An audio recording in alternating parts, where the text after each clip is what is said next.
السلام علیکم ناظرین، سبسکرائب کریں قرآن حدیث انفو چینل کو اور بیل آئیکن کو دبائیں تاکہ جب بھی ہم ویڈیو اپلوڈ کریں تو آپ کو نوٹیفیکیشن مل جائے۔ حج کی بنیادی طور پہ 3 قسمیں: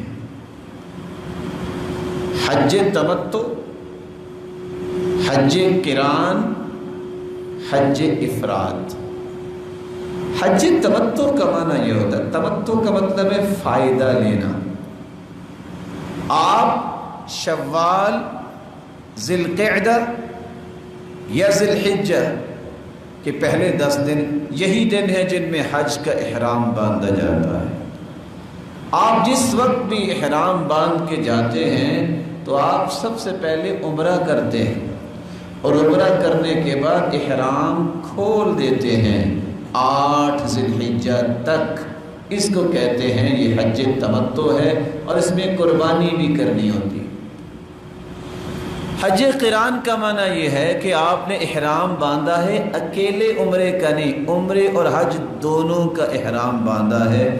جب سے آپ گئے ہیں جب تک حج کر نہیں لیتے آپ احرام نہیں کھول سکتے، لیکن اس کے ساتھ ایک شرط یہ ہے کہ قربانی ساتھ لے کے جانی پڑے گی۔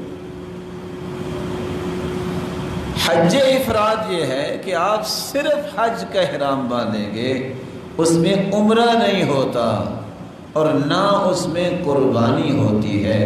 اس لیے بعض نے یہ کہا ہے کہ یہ صرف مکے والوں کے لیے ہے۔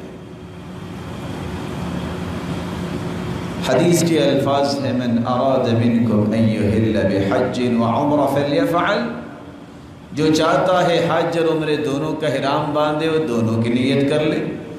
ومن اراد ان یحل بحج فلیحل، جو صرف حج کا احرام باندھنا چاہتا ہے، نیت کرنا چاہتا ہے وہ ایسے کر لے، یعنی حج افراد۔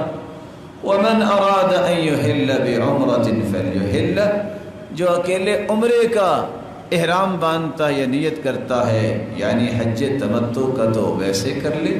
تینوں طریقے اللہ کے رسول نے جائز قرار دیے ہیں اور 1211 نمبر صحیح مسلم کی روایت میں یہ بات موجود ہے۔